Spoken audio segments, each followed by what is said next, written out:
Hey guys, normally I'm going to do my DVD update, horror update. Normally I'd wait till the end of the month, but I got quite a bit of movies the first half of September, so I'm going to have 2 updates this month, one at the end, one in the middle. Here's the middle one. The first film I'm going to show, I had it burned, and I was wondering if I should watch it. I had a lot of stuff I had to watch, and mentioned it, and Lewis Jordan mentioned that I should check it out. Lewis Jordan has an account on here too, and so I did, and I watched it, and I thought it was freaking awesome, and I immediately went out and bought it. It's Inside. This is the unrated one. I think they're all unrated. I mentioned Extreme. I'd recommend this highly. It's a French horror film. It kicks the shit out of stuff like High Tension, if you ask me, and it utterly butchers the Frontiers film, which is a blatant ripoff of a lot of films, if you ask me. But check out Inside. It's awesome. It's got a lot of suspense and gore on top of that, so it makes it scary and gross. And we got another Dimension Extreme here that I picked up for $9 used. Rogue. Now normally, I used to love the old school alligator and crocodile, piranha movies back in the 70s and 80s that were a big rip-off of Jaws. They were really fun. And then pretty soon they started bringing out a lot of like direct-to-DVD movies like Crocodile and garbage like that, and Blood Surf, and I tuned out because they were really, really bad. But Rogue, I saw the commercial, and it's by the guy who did Wolf Creek. I didn't love Wolf Creek. I thought it was alright, but I knew the guy was a real filmmaker for once, not just gonna make some low-budget shit fest that no one cared about to cash in. Not that I'm saying that all low-budget films are shit, because I love a lot of low-budget films, but most of those Animal Attack, low-budget shit fests are just cash-in films. But I saw the commercial for Rogue, and it looked really well done, so I picked it up, and I figured I'd give it a shot. I ended up watching it last night. It was pretty decent. The kill count wasn't as high as I imagined, and it shouldn't be unrated because it's really not that bad. It's just one of those gimmicks that people who saw it earlier hadn't seen the unrated version, they pick it up. But Rogue's alright. A lot better than that direct DVD bullcrap. It was a real movie, well made, some cool scenery, real cool scenery, I must add. And then I got another one which I liked, and I didn't want to pay $20 for it brand new, so I kept looking around and waiting, and finally I saw it at Walmart for $13. And it's Otis, the Uncut edition. They're all Uncut, I believe. Otis is a pretty awesome movie. It's like a horror comedy. It has Daniel Stern in it and Kevin Pollak, and I must say that the guy who plays Otis, he's pretty insane, and the whole movie's got a cool idea too. It's like a revenge comedy thing, and I must say that I remember seeing Cool Duder talk about it on one of his updates. I'd recommend it. It's a fun movie. I mean, the killer like kidnaps girls and tries to make them live out his little like old high school fantasy and stuff, and he's like a 40-year-old loser. It's awesome. Then we got another one. I have not seen it. It's by Steven Spielberg. I think it's about a killer truck, haunted truck, some kind of crazy truck. It's Duel. Got it for $6 at Record Exchange. I couldn't pass it up. I've never seen it. I do have the movie The Car, and I thought that would make a good double feature, The Car and Duel or something like that. I haven't watched either of them, but that's Duel. It's a nice special edition for $6, collector's edition or whatever it is.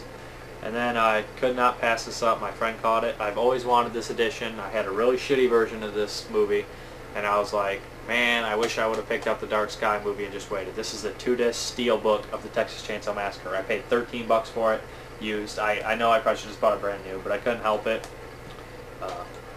Dark Sky always has the cool cases in here.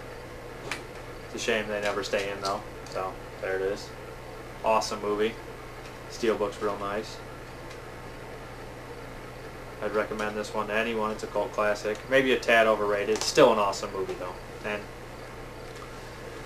much better than the remake gave it credit for. But I like the steel case. It's real nice. And then another one I picked up that I heard about from since I was about 12 years old that I just never got a chance to see was Shogun Assassin. It's supposed to be really violent. I don't know much about it, and there's a whole bunch of sequels. I picked up the first one. If I really like this one, I'll pick up the other sequels. Then in the mail, it came a while back. It got released this month. I hate the new cover that Lionsgate gave it, but I love the old movie. It was supposed to be like a half sequel to the class of 1984. Both were directed by Mark Lester. This is the class of 1999. I do not like the new cover. But this movie is made in 1990. They make it look like a new CGI shitfest film. It takes place in the future as Patrick Kilpatrick, John P. Ryan, and Pam Grier as like robotic teachers that were used for some war mercenary program, and then they changed them and they reprogrammed them to be school teachers because the schools are so bad because of the future. It's an awesome movie. I liked it a lot as a kid. It's a what does it say? A very guilty pleasure of mine. And I must say that Malcolm McDowell's also in it, and Stacy Keach. They're both. Stacy Keach looks really weird in this one. He's got all white hair and these blue eyes. And, also, we got Sunshine by Danny Boyle. I paid $4 for it. It's got Cillian Murphy and Chris Evans, among others, in it. I really like Cillian Murphy. After seeing 28 Days Later and Batman Begins and stuff like that. I haven't got a chance to watch it, but I figured it's $4. It's a sci-fi type deal, and I thought it'd be well worth it, so picked that one up. And then somebody told me to get this Johnny Mnemonic, and it was only $3 at Big Lots. And somebody said, check it out. It's stupid, but it's fun at the same time. So I picked it up. I was like, just to see Dolph Lundgren's name and Keanu Reeves on the same cover is kind of weird. For $3, I figured I'd give it a shot. I've watched worse, I guarantee it. And then I got another one. See, I'm going to call it my horror update, but there's a lot of science fiction in here. And then I got another one, $5 at Walmart. I've been meaning to pick it up. Short Circuit. I figured, why the hell not? I liked it as a kid. I thought I'd give it another chance to watch it again. It's been a while. Then I got this one for pretty cheap, Raising Cain. It's a Brian De Palma movie. There's John Lithgow in it. I'm always a fan of him when he's a villain, so I thought I'd check it out. I don't know much about it. And then this one was another one at Big Lots for $3. In Cold Blood with Robert Blake, based off a book, I believe, and maybe a true story, I think, even too. I'll have to check it out. I always like the title. And I think I've seen parts of this movie. I think it's the one where it has like the really, really weird lighting effect where the shadow from the window or something is on the guy's face, and it makes the shadow of the raindrops are on his face. It looks real weird or something like that. I've never seen something about that. And then I got another one that I just wanted to see for $2.50. Fear. Now I own 3 movies called Fear on DVD, and I've not watched any of them. I didn't know. This looks okay, I guess. My friend said it was pretty decent, so I'll check it out. And then another one, a super guilty pleasure. Kind of got it because it goes good with my double feature MGM midnight movies. I picked up Teen Wolf and Teen Wolf 2 for $4, and I figured Teen Wolf 2 is really bad, but it's been so long since I've seen Teen Wolf 1, and I really like to see it again. So I picked it up. That was all. At the end of the month, I should have some other pretty cool stuff, about 22 movies coming, maybe more. And some of them are pretty cool shit, so I'll update and let you guys know. Thanks for tuning in, and bye.